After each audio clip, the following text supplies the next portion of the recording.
power of storytelling. Why your story matters.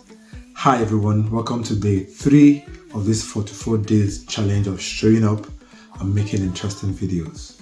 Today we're going to be talking about the power of storytelling and why your story matters. Stories sell, why facts tell. If your content or whatever you're talking about is just pure facts, scientific facts, they just tell. If you realize most advertising companies, most ad agencies, they actually use stories to sell products and services. So it's easier to sell a product by telling a story around that product, around the usage of that product, or around the impact of that product in the person's life, or even something that is not completely related to the product but somehow related. With the stories, you're able to sell that product. So that tells you that your story definitely sells, and it should be able to sell you and sell whatever message you're trying to pass across to the audience that are listening to your story. Think about the most important moments in your life. These are stories. Think about the most exciting moments in your years of existence. These are pockets of stories that make up who you are. But first of all, let's think of story. Let's look at storytelling as a legacy tool and why it matters. So for us in Africa, we pass down stories through oral communication. That is how we preserve our culture, where back in the days,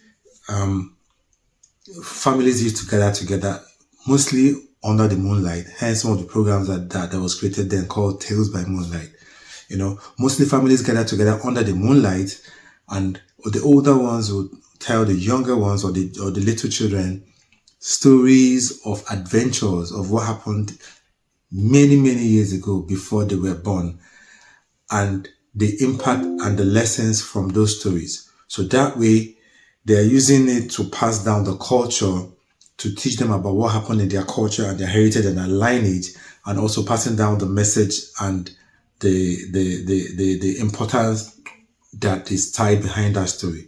Stories can also be used to create a sense of identity, because from the stories that you get to hear about yourself or stories you get to hear about someone, that gives you that sense of identity, especially if you're coming from a tribe that have had a lot of tribal and communal experience over the years, over time.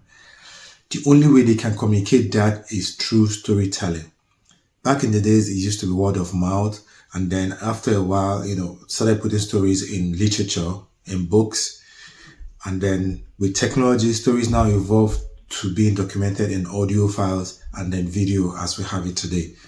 So it's very, very important that stories are used to help create and help you shape on what your personal identity is.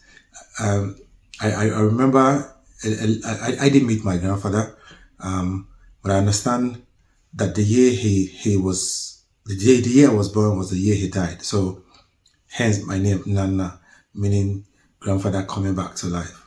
I think I said it before, but here's the point. From the stories I heard about him, from the adventurous things I heard about him, my grandfather is a hunter, as my father told me. He is a hunter. He's a very brave man. He actually had been to war a couple of times. He leads in those tribal experiences back in the days, right?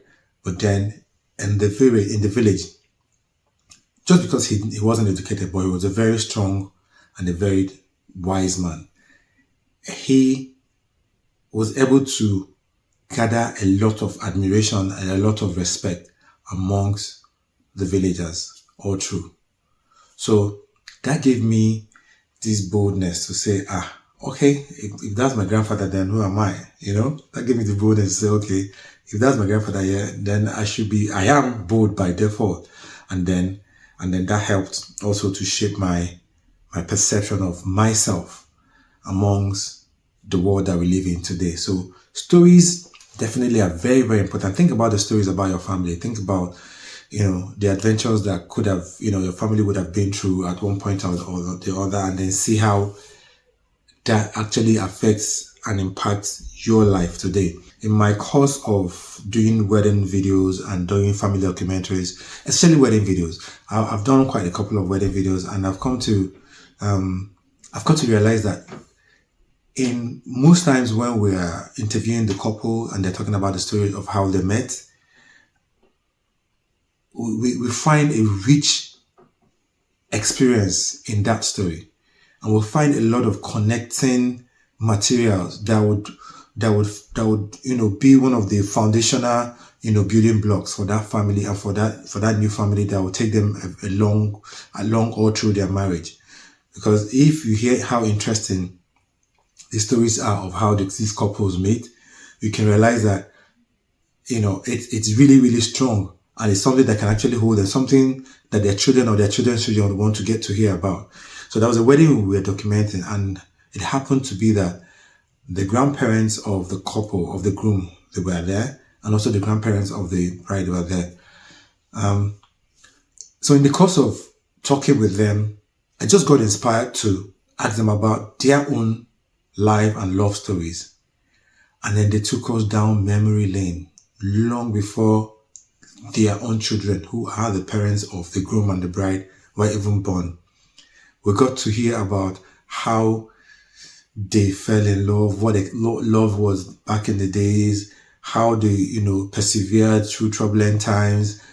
So hearing the grandma and the grandpas talk about their life experiences back in the days, I just got this sense of responsibility, this sense of ownership, that stories are not just for entertainment, they're also for responsibility. Because if you can compare your life, or if you can hear about their stories, perhaps you might be inspired to be able to go through or to overcome whatever you're going through now in this time, compared to what, listen to their stories. So it's our responsibility to make sure that we capture these stories, and then we document the stories for the generations to come. So why do you need to start documenting your life story? Because everybody has a story to tell. Everybody's life story is unique to them. Your life story is unique to you. Your family life story is unique to your family life story. And documenting these stories are not meant to be just good times. It's the good, the bad, and the ugly, all put together. That is what makes you, you. Because your life stories are all definitely about the good moments and the bad moments and the moments in between. That's what makes life worth living. Because when you reminisce on these moments, you can recall how you were able to get through this or to get through that, or something that you're currently going through. It's a good story to capture and preserve, because when you have come out of that, tomorrow, it's something to, to tell a story about, to also inspire other people who might be going through the same thing that you've been through. So storytelling is very, very, very important.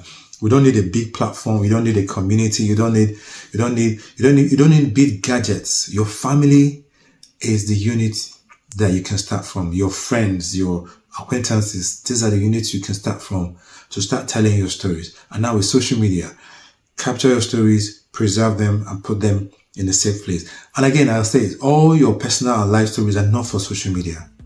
They're for your generations to come. Everything is not meant to be on social media. But capturing your stories are very, very important. Those life moments, very important to capture them and then keep them and preserve them effectively. So that's the end of it for today. Please comment in the comment section below. What's one story that you want to ensure that is told and it's told very well? Please leave the comment in the comment section and let's talk. Tell us about it. Okay, and make sure you remember to hit like and subscribe so we can grow together, and then we can build and then bring more stories and more good content to more people. Thank you. See you tomorrow.